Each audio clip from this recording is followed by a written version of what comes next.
فاضل بریلوی رحمۃ اللہ علیہ کی بات یاد آتی. رمضان المبارکہ میں اعتکاف میں تھے، مسجد میں اعتکاف میں بیٹھے ہوتے اور افطاری کے فوراً بعد آپ کو پان کھانے کی عادت تھی، اور گھر سے جو کھانا لاتا لے جاتا تھا تو وہ 10-12 سال کا ایک بچہ تھا. وہ افطاری میں کھانا تو لایا، ایک دن پان نہیں لایا، لیٹ کر دیا، تراویح ہو گئی. اور جس کو پان کھانے کی عادت ہے افطاری کے فوراً بعد، وہ ہم کو تو نہیں ہے لیکن پان والے بہتر جانتے ہیں کہ طلب شروع ہو جاتی ہے. تو ہو سکتا ہے تھوڑی دیر نہ ملے تو دماغ میں بہت ساری چیزیں آنے لگتی ہیں. تراویح کے بعد وہ بچہ آیا پان لے کر کے. آپ پان تو لے لیے، ایک چماٹ بھی لگا دی کہ اتنی دیر کہاں گیا تھا، تماچا لگا دی اس کو. یہ تو گھر میں چلتا رہتا ہے، کیا ہم اپنے بچوں کو نہیں مارتے؟ کوئی اگر تاخیر کیا یا کوئی چیز ہوئی تو ڈانٹ ڈپٹ یا تھوڑا سا مارنا، یہ تو نارمل چیز ہے، چلتی ہے. وہ بچہ اپنا سر رگڑتے ہوئے بھاگ گیا.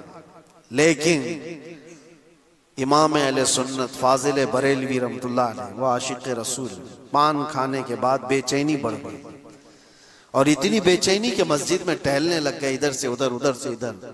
آپ کے شاگرد ہیں ملک العلماء ظفر الدین رحمۃ اللہ علیہ، وہ مسجد میں تھے. انہوں نے آ کر کے پوچھا اعلیٰ حضرت سے کہ کیا آپ کسی چیز کے تلاش میں ہیں، کیوں اتنی بے چینی؟ اعلیٰ حضرت نے کہا وہ بچہ کہاں گیا جو پان لایا تھا. کہا کیوں، کیا بات ہے؟ کہا اس کو ڈھونڈ کے لے آؤ، اس کو ڈھونڈ کے لے آؤ، میں نے ناحق اس کو مار دیا. علامہ ظفر الدین رحمۃ اللہ علیہ فرماتے ہیں کہ یہ بھی تو کوئی بات ہے، وہ خادم ہے آپ کا، خاندانی خادم ہے، اس کے گھر سے سارے لوگ خدمت کرتے ہیں. اعلیٰ حضرت نے کہا نہیں، وہ بچہ جہاں بھی اس کو ڈھونڈ کے لاؤ. کہتے ہیں کہ سب کو ڈھونڈنے پر لگا دیے لیکن بچہ کہیں ملا ہی نہیں. رات بھر اعلیٰ حضرت مسجد میں سوئے نہیں، اعتکاف میں ٹہلتے رہے. جو آئے پوچھے ملا وہ نہیں. سحری کا وقت ہوا تو پھر توشہ دان لے کر کے گھر سے وہ لڑکا آ گیا. کھانا لانے لے جانے کی ذمہ داری تھی. سحری کے وقت میں وہ اپنے مزے میں تھا، وہ اپنی دھن میں تھا. وہ آیا، جیسے آیا علامہ ظفر الدین رحمۃ اللہ علیہ فرماتے ہیں ایسا لگا کہ اعلیٰ حضرت کو زندگی کی کوئی بہت بڑی چیز مل گئی. دوڑتے ہوئے آئے، توشہ دان اس کا ادھر رکھ دیا اور اس بچے کے سامنے گھٹنے ٹیک کر کے نیچے بیٹھ گئے. 12 سال کا لڑکا ہے اور وقت کا مجدد، گھٹنے ٹیک کر نیچے بیٹھ گیا ہے. اس کے بازو پکڑ لیے، کہا کہ بیٹا کل مغرب کے بعد تیرے پان نہ لانے پر میں نے تراویح کے بعد جو تجھے تماچا مارا وہ میں نے اپنے نفس کے لیے مارا، میری ضرورت کے لیے مارا. اس سے شریعت کا کیا لینا دینا؟ تو نے ایسا کون سا جرم کیا تھا جس پر اسلام سزا دے سکتا ہے؟ تیرا کوئی جرم نہیں تھا، یہ صرف میں نے اپنے پان کے لیے مارا ہے. کیا تو مجھے معاف کر سکتا ہے؟ بچہ کیا سمجھے، وہ اپنا ہاتھ چھڑانے لگا. بڑے مولانا چھوڑیے، مجھے کوئی مسئلہ نہیں. علامہ ظفر الدین رحمۃ اللہ علیہ فرماتے ہیں پیچھے جو اعلیٰ حضرت کے بڑے بڑے شاگرد کھڑے تھے ان کی آنکھوں میں آنسو تھے. وقت کا امام اور مجدد ایک بچے کے سامنے معافی مانگ رہا ہے. اعلیٰ حضرت نے کہا کل کو بروز قیامت مجھ سے اگر یہ سوال ہو گیا کہ احمد رضا صرف اپنے پان کے لیے کسی کو تماچا کیسے لگا سکتا ہے، میں کیا جواب دوں گا؟ وہ بچہ کہنے لگا کہ ٹھیک ہے میں نے معاف کر دیا. اعلیٰ حضرت کو کہہ رہا ہوں میں نے معاف کر دیا. اعلیٰ حضرت نے کہا بچے کا اس طرح سے کہہ دینا یہ کافی نہیں ہوتا. اپنے سر سے ٹوپی اتار دی، نیچے رکھ دی، اور اس لڑکے سے کہا میں نے جیسے تجھے تماچا مارا تھا ویسی مجھے بھی تو تماچا لگا. اس بچے سے کہے تو بھی تماچا مجھے لگا. وہ ڈر گیا. بڑے بڑے علماء جس کے سامنے ادب سے بیٹھتے ہوں وہ آج مجھے کہہ رہا ہے کہ بچہ تو تماچا لگا. وہ اپنا ہاتھ چھڑا کر بھاگنے والا تھا لیکن اس کا ہاتھ خود ہی پکڑ کر کے اپنے سر پر تماچا لگواتے. 2 3 4 اس کے ہاتھ سے جب اپنے سر پر تماچے لگوائے تو اس کے بعد کہا اب مجھے جا کر اطمینان ہوا کہ میں نے اپنے نفس کے لیے جو کیا تھا اللہ تعالیٰ اسے مجھے معاف فرما دے۔ میرے عزیزو، اس کو کہتے ہیں اخلاص، اللہ کا خوف۔ یہ فارمیلٹی نہیں ہے، یہ فارمیلٹی نہیں، یہ رسم و رواج نہیں ہے۔ کون کر سکتا ہے؟ کون کر سکتا ہے؟ اسی لیے یہ وہی کر سکتا ہے جس کے دل میں آخرت کا خوف ہو۔ اللہ کے لیے جو جیتا ہے دنیا میں وہ یہ کر سکتا ہے۔ باقی لوگ کیا کہیں گے، وہ جینے والا تو کبھی ان تمام چیزوں کے قریب بھی نہیں آ سکتا۔ دکھاوے کے لیے جو زندگیاں چلتی ہیں وہ کبھی نہیں۔ اسی لیے آپ کو میں بات بتا دوں، حضور پاک صلی اللہ تعالی علیہ وسلم کے پاس ایک صحابی آئے، حضرت معاذ اسلمی، جانتے ہو، آ کر کے حضور کے پاس رونے لگے۔ کہا یا رسول اللہ مجھے پاک کر دیجیے، مجھے پاک کر دیجیے۔ حضور نے فرمایا کیا کیا تم نے؟ انہوں نے کہا میں نے بہت بڑا گناہ کیا ہے، بہت بڑا گناہ کیا۔ حضور نے فرمایا کیا کیا ہے؟ کہا بتا نہیں سکتا یا رسول اللہ، بتانے سے بہتر مر جانا پسند کرتا ہوں۔ تو حضور نے فرمایا بتاؤ تو صحیح، کیا غلط کام کیے، کیا گناہ کیے؟ اس گناہ کے اعتبار سے تمہارے لیے میں بتاؤں۔ تو صحابی نے کہا کلیجہ منہ کو آتا ہے یا رسول اللہ، میں نے بدکاری کی ایک عورت کے ساتھ۔ حضور نے اپنا چہرہ پھیر لیا، وہ زار و قطار رونے لگ گئے حضور کے قدموں میں گر کر۔ یہ بات میں کیوں بتا رہا ہوں؟ جس کو کوئی جانتا نہیں تھا وہ صحابی حضور کے پاس آ کر بتا کیوں رہے؟ ایک عمل ایسا ہے جو چھپ کر کے کیا ہوا تھا، حضور کی بارگاہ میں آ کر رونا اور بتانا کہ مجھ سے یہ غلطی ہو گئی ہے۔ کیوں؟ یہ بندہ وہی کر سکتا ہے جس کے دل میں آخرت کا خوف کہ میری پکڑ ہو گئی تو میں کیا کروں گا، یہاں اللہ کے نبی ہیں، کچھ تو ہو سکتا ہے۔ انہوں نے یہ نہیں دیکھا کہ لوگ مجھے اب کیا کہیں گے، حضور کے دربار میں اقرار جرم کر رہے ہو، یہ نہیں دیکھا کہ لوگ اب مجھے کیا کہیں گے، بلکہ حضور نے جیسے ہی اپنا چہرہ پھیر لیا، وہ زار و قطار روتے ہوئے کہنے لگے یا رسول اللہ اگر آپ نے چہرہ پھیر لیا تو پھر میں کس کے دربار میں جاؤں گا، میں کہاں جاؤں گا اپنا چہرہ دکھانے کے لیے، تجھ سے جو منہ چھپاؤں تو کروں کس کے سامنے، کیا کسی اور سے توقع نظر کی ہے؟ اسی کو اعلیٰ حضرت نے اپنے اشعار میں کہا تھا یا رسول اللہ بد ہیں تو آپ کے، بھلے ہیں تو آپ کے، ٹکڑوں پہ یہیں کے پلے ہیں، رخ کدھر کریں، یہیں کے ٹکڑوں سے پلے ہیں، اپنا چہرہ پھر کدھر لے جائیں۔ حضور نے کیا پوچھا پتا ہے؟ معاذ ہوش میں بول رہے ہو؟ کہا ہاں یا رسول اللہ ہوش میں بول رہا ہوں۔ تمہیں پتہ ہے اسلام میں اس کی سزا کیا ہے؟ سنسار کر دیا جائے گا، پتھروں سے مار کر ہلاک کر دیا جائے گا۔ انہوں نے کہا ہاں یا رسول اللہ مجھے معلوم ہے۔ جس کو یہ معلوم ہے پھر بھی وہ جا کے بول رہا ہوں، اس کی سزا میں پتھروں سے مار کر ہلاک کیا جا سکتا ہے۔ جس کو یہ معلوم ہے وہ پھر بھی چھپا نہیں رہا ہے، حضور کے دربار میں آ کر بول رہا ہے۔ یہ کون کر سکتا ہے؟ جس کے دل میں یہ خوف ہو اللہ کا، آخرت میں پکڑ ہو گئی تو کیا کروں گا۔ حضور نے فرمایا یہ نشے میں بھی نہیں ہے، ہوش و حواس میں ہے، اور اسلامی سزا اس کو پتہ ہے، اس کے باوجود بول رہا ہے۔ حضور نے 3 بار پوچھا تو انہوں نے وہی جواب دیا۔ تو اللہ کے نبی نے فرمایا صحابہ سے کہ لے جاؤ معاذ اسلمی کو، مدینے کی ایک پہاڑی تھی جبل انم، وہاں سے ان کو نیچے دھکیل دیا گیا اور پتھروں سے سنسار کیا گیا۔ اسلام کی سب سے بڑی سزا ہے، پتھروں سے مار کر کے ختم۔ لوگوں کو یہ لگتا ہے کہ بہت بڑا ظلم نہیں ہے، یہ پاکیزگی ہے۔ اور ایک بار جس کی ایسی سزا ہوتی ہے پورا معاشرہ کانپ جاتا ہے۔ کیوں؟ زنا جو ہے ایک ناسور ہے، کینسر کی طرح سے، ایک بار اگر معاشرے میں یہ چیز آئی تو سب کے گھر اور ان کی بیٹیاں، ان کی بیویاں بھی محفوظ نہیں رہیں۔ یہ ناسور پھیلتا چلا جاتا ہے، اس لیے اس کی سزا اتنی سخت رکھی گئی۔ جس کی بیٹی کا ریپ ہو جائے، دیکھو وہ کیا کہتا ہے، چلاتا ہے کہ نہیں ریپسٹ پکڑا جائے تو اس کو جلا دو، اس کو کاٹ دو، اس کو مار دو۔ وہ تو یہ مطالبہ کرتا ہی ہے، آج بھی کرتے ہیں، ہمارے ملک میں کرتے ہیں۔ جو ریپسٹ پکڑے جاتے ہیں ان کے بارے میں کیا کہتی ہے دنیا؟ اس کو مارو، اس کو قتل کرو، اس کو۔ یہی تو اسلام چاہتا ہے، جیسے تمہاری بیٹی کی عظمت ہے ویسے اسلام سب کی بیٹیوں کی عظمت چاہتا ہے۔ سنسار کر دیا گیا ماعز اسلمی کو.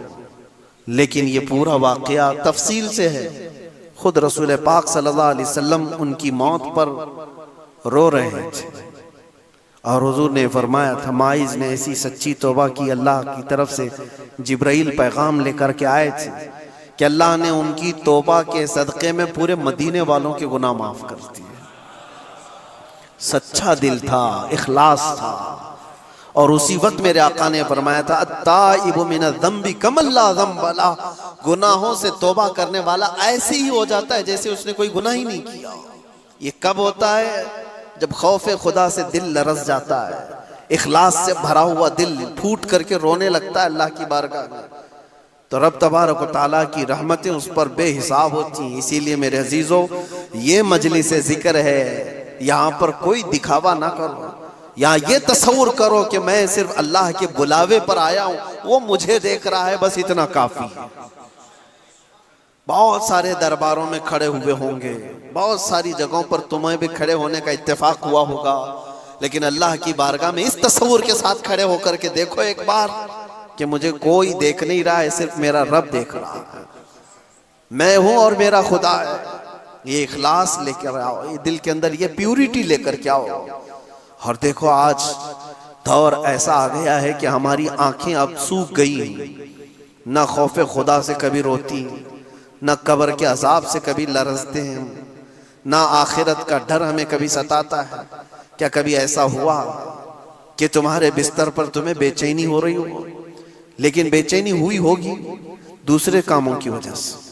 بے چینی ہے آج بستروں پر، لیکن وہ بے چینی کس کی ہے؟ حساب مل نہیں رہا ہے دکان کا، اس کی بے چینی ہے. بھائی بیٹا بیوی کوئی بیمار ہے، اس کی بے چینی ہے. کوئی چیز چوری ہو گئی، اس کی بے چینی ہے. مال میں خسارہ نہ ہو جائے، اس کی بے چینی ہے. حساب کتاب میں بہت بے چینیاں ہیں. کیا کبھی بستر پر اس کی بے چینی آئی کہ مجھے صرف اور صرف 4x6 کی قبر میں لوگ دفن کر کے چلے جائیں، اس میں کروٹ لینے کی بھی جگہ نہ ہو؟ وہ رات یاد کر کے کہ جب لوگ میری تختیاں بند کر کے مجھے کروٹ لٹا کر کے بہت تنگ جگہ پر منو مٹی تلے دبا کر چلے جائیں گے، اس رات کو یاد کر کے کبھی بے چینی آئی؟ قیامت کے دن کا ہولناک منظر یاد کر کے کبھی بے چینی آئی؟ دوزخ کی تپتی ہوئی اور وہاں کے سخت عذابوں کو یاد کرتے ہوئے کبھی بے چینی آئی کہ کبھی میں پکڑا گیا تو کیا ہوگا؟ محشر کے میدان میں میرے عیب کھول دیے جائیں گے، میں منہ دکھانے کے قابل نہ رہوں گا. تو یہ بے چینی آئی کبھی؟ یہ بے چینی کیوں نہیں آتی؟ ہماری آنکھیں کیوں اتنی سوکھ گئی ہیں؟ روتے تو ہیں ہم آپ، لیکن دنیا کے لیے روتے ہیں. سچ بتا رہا ہوں میرے عزیز، تمہارے گھر میں کسی کو کچھ ہو جائے تو رونا آتا ہے تمہارے بیٹے کو کوئی تکلیف ہو تو رو لیتے ہو، بیوی کو کوئی تکلیف ہو تو رو لیتے ہو. یہ سب دنیا ہے. اور قرآن یہ کہتا ہے یوم لا ينفع مال ولا بنون. وہ دن تو ایسا ہوگا جب تمہارا مال بھی تمہیں کچھ نفع نہیں دے گا، تمہارے بیٹے بھی نہیں نفع دیں گے. جن کے لیے روتے ہو نا آج، ہماری آنکھیں روتی ہیں. میں نے دیکھا ہے کئی لوگوں کو بزنس میں بہت بڑا خسارہ ہو گیا ہے تو بے چین ہو کر رونے لگ گئے، کنارہ ہو گئے. ان کی بے چینی ایسی ہے کہ دل تھمتا نہیں ہے نقصانوں کو یاد کر کے. تم جس نقصان پہ رو رہے ہو، اور میرا مولا فرماتا ہے یہ تمہارے کسی کام میں نفع نہیں دے گا قیامت کے دن. اور جس بیٹے کے لیے تم رو رہے ہو، بیٹے کے متعلق تو حدیثوں میں ملتا ہے یہ تمہیں پہچاننے سے بھی منع کر دے گا، پہچاننے سے بھی منع کر دے گا اور اپنا دامن چھڑائے گا. تم جہنم میں جا رہے ہو، باپ جاؤ، تمہاری نحوست مجھے نہیں چاہیے. یہاں تو وہ قیامت والا منظر تو ابھی دنیا میں دیکھنے کو مل رہا ہے. یہاں تو بیٹے زندگی میں ہی باپ سے دامن چھڑاتے ہوئے بھاگ رہے ہیں. وہاں کیا ہونے والا ہے؟ دنیا کے لیے ہماری آنکھیں روتی رہی. یہ سب باتیں اس لیے میں عرض کر رہا ہوں کہ ہماری بے چینی دنیا کے لیے، ہمارا رونا دنیا کے لیے، جس کی وجہ سے دل ہمارا سخت ہو گیا، دل سخت ہو گیا. اور اسی وجہ سے اتنی ہزاروں تقریریں، ہزاروں مجلسیں کسی کے کام نہیں آتی. ہماری دعائیں کیوں نہیں جا رہی؟ فلسطین کے لیے روتے ہیں ہم، دعائیں کرتے ہیں، ہماری دعائیں کیوں نہیں جا رہی؟ اجتماعی طور پر لوگ دعائیں کرتے ہیں۔ اخلاص پیدا کرو میرے عزیزو، اخلاص پیدا کرو۔ بہت رو لیا ہم نے دنیا کے لیے، لیکن کیا تم نے کبھی یہ چیز سنی ہے حدیث پاک میں؟ میرے مصطفیٰ کریم صلی اللہ تعالیٰ علیہ وسلم کے پاس کوئی دنیا نہیں تھی، ایک مشکیزہ، کھجور کے چھال کا بسترا، ہاتھ کا تکیہ۔ جب حضور سو کر کے اٹھتے تھے تو آپ کے جسم پر رسیوں کے نشان ہوا کرتے تھے، اور حضور پاک صلی اللہ علیہ وسلم کی 10 بیویوں کے گھر بنے تھے مدینہ طیبہ میں مسجد نبوی کے پاس، اور کسی بھی گھر کا کوئی دروازہ نہیں بنا تھا، سب کے پردے لٹکے ہوئے تھے، اور جس گھر میں بھی حضور جاتے تھے تو چھت سر سے لگتی تھی۔ یہ گھر تھے حضور کے، یہ دنیا حضور کے پاس تھی، لیکن قسم رب ذوالجلال کی، میرے آقا کے متعلق جتنے بھی صحابہ بیان کرتے ہیں، پوری زندگی حضور نے کبھی ایک مرتبہ بھی دنیا کی فکر میں حضور کو روتے نہیں دیکھا۔ ہم غریبوں کی فکر میں حضور کو روزانہ روتے ہوئے دیکھا، اس امت کے لیے میرے آقا کو روتے ہوئے اکثر دیکھا صحابہ نے، دنیا کے لیے کبھی نہیں۔ اور جس رسول پاک صلی اللہ تعالیٰ علیہ وسلم نے رات بھر اس گنہگار امت کے لیے روئے، آج امت کا یہ حال ہے کہ اس نبی کو یاد کرنے کے لیے ہم نے تو دن مقرر کر کے رکھے، میلاد میں یاد کر لیں گے، ہم نے تو دن مقرر کر کے رکھے ہوئے۔ کیا یہ امت کی طرف سے یہ صلہ ہو سکتا ہے؟ روزانہ دن اور رات کے 24 گھنٹے بھی اس نبی کو یاد کرو تو کم ہے ہمارے لیے، ان کا احسان ہے۔ دلوں کی یہ خشکی، دلوں کی یہ سختی ہمیں یہاں پر لائی ہے۔ اخلاص پیدا کرو، دل کے اندر نرمی پیدا کرو، فارمیلٹیز سے نکل کر کے آؤ۔ اور یقیناً میرے عزیزو، ایک شاعر نے بہت اچھی بات کہی تھی، دل پر وہ بات لگتی ہے ہمارے، طوفان نوح لانے سے اے چشم کیا فائدہ۔ بہت اچھی بات کہی، طوفان نوح لانے سے اے چشم کیا فائدہ، 2 بوند ہی بہت ہیں اگر تجھ کو اثر کرے۔ اور اسی کو یہ بھی کہا گیا ہے دوسرے شعر میں، اگر میں کہوں، دل سے جو بات نکلتی ہے اثر رکھتی ہے، پر نہیں مگر طاقت پرواز رکھتی ہے، پر نہیں طاقت پرواز مگر رکھتی ہے۔ دل سے جو بات نکلتی ہے وہ بار اجابت سے ٹکرا جاتی ہے۔ آپ کو پتہ ہے ایک صحابی تھے، اللہ تبارک و تعالیٰ کے محبوب کیسے ہوتے ہیں، وہ دل سے اللہ تعالیٰ کو چاہنے والے ایسے صحابی، حضور پاک صلی اللہ تعالیٰ علیہ وسلم کی بارگاہ میں ایسے ملازمت کے ساتھ رہتے تھے، سب کچھ چھوڑ دیا تھا، عیش عشرت کوئی چیز نہیں تھی، خالص اللہ کی محبت۔ لیکن اتفاق ایسا ہوا ان کے ساتھ کہ ان کی بہن کا کسی دوسرے خاندان کے ساتھ کچھ جھگڑا ہو گیا، لڑائی ہو گئی، ان کی بہن نے سامنے والے کو کچھ مارا تو اس کے دانت ٹوٹ گئے، اور بدلے میں دانت کے بدلے دانت۔ وہ خاندان والے حضور کے پاس آئے فیصلہ کروانے کے لیے، یا رسول اللہ صلی اللہ علیہ وسلم، ان کی بہن نے ہمارے گھر میں ہماری بہن کو مارا ہے جس سے دانت ٹوٹ گئے، کیا ہونا چاہیے؟ تو حضور پاک صلی اللہ تعالیٰ علیہ وسلم فرمایا کیا ایسا ہوا ہے؟ کہا تو پھر بدلے میں تو یہ ہو سکتا ہے کہ ان کے گھر والے ان کی بہن کے دانت توڑ دیں گے۔ اس صحابی نے جوش میں آ کر کیا کہا پتہ ہے؟ اللہ کی قسم میری بہن کے دانت نہیں ٹوٹیں گے۔ کیا کہا؟ اللہ کی قسم میری بہن کے دانت نہیں ٹوٹیں گے۔ کہا کیا کس یقین کے ساتھ اللہ کی قسم کہا رہے ہو؟ یہ اسلام کا قانون ہے، اللہ کی قسم میری بہن کے دانت نہیں ٹوٹیں گے۔ وہ اٹھ کر کے چلے گئے، کیونکہ دل کے اندر ایسا جوش تھا جس میں بول دیا انہوں نے۔ بعد میں لوگوں نے ان کو سمجھایا کہ اللہ کی قسم کھا کر کے تم کہہ رہے ہو، کیا اسلام کے خلاف جاؤ گے؟ اسلام کے خلاف جاؤ گے؟ قانون کے خلاف جاؤ گے؟ کہا نہیں، لیکن میرے دل سے نکل گئی بات۔ ہوا اتفاق کہ وہ دوسرے خاندان والے آئے حضور کے پاس، آ کر کے انہوں نے کہا یا رسول اللہ صلی اللہ علیہ وسلم، ہم بدلہ نہیں چاہتے، کچھ فدیہ دے کر کے ان کو چھوڑ دینا چاہتے۔ سامنے والے خود راضی ہو کر کے آئے، وہ آئے اور ان سے کہا کہ نہیں، ہم بدلے میں دانت نہیں توڑیں گے، کچھ فدیہ لے کر کے، کچھ دیت لے کر کے چھوڑ دینا چاہتے ہیں۔ یہ صحابی خوش ہو گئے، حضور کے پاس جبرائیل امین آئے، یہ واقعہ کیوں ہوا تھا؟ اس پر حضور پاک صلی اللہ علیہ وسلم نے ایک بات فرمائی جو بخاری شریف میں موجود ہے۔ اللہ کے نبی فرماتے کچھ بندے ایسے ہیں بکھرے بالوں والے، پراگندہ چہرے والے، دھول میں اٹے ہوئے، لیکن اگر وہ اللہ کی قسم کر دیں کسی چیز پر تو اللہ ان کی قسم پوری کر دیتا ہے۔ لو اقسموا علی اللہ لابر، اگر وہ اللہ کو قسم دے دیں کسی بات کی، اللہ ان کی قسم کی لاج رکھتا ہے، ان کی قسم پوری کر دیتا ہے۔ یہ کون لوگ ہیں؟ یہ وہ اخلاص کے بادشاہ ہیں، خالص رب کے لیے جیتے ہیں، اللہ کے لیے جیتے ہیں۔ اور اسی لیے میرے آقا نے فرمایا من کان للہ کان اللہ لہ، جو اللہ کا ہو جاتا ہے اللہ اس کا ہو جاتا ہے۔ بس اس طرح کی زندگی پر اپنے آپ کو لے آؤ، دنیا کے سارے جھمیلوں سے اپنے آپ کو نکالو، اللہ کے ہو جاؤ، اپنے آپ کو اس کی طرف اس کے حوالے کر دو، پھر دیکھو۔ یہ بھی بات کسی شاعر نے سچ ہی کہا ہے، خود ہی کو کر بلند اتنا کہ ہر تقدیر سے پہلے خدا بندے سے خود پوچھے بتا تیری رضا کیا ہے۔ وہ مقام لانے کے لیے بندے کو اپنا آپ سب حوالہ کرنا ہوگا رب تعالیٰ کی بارگاہ۔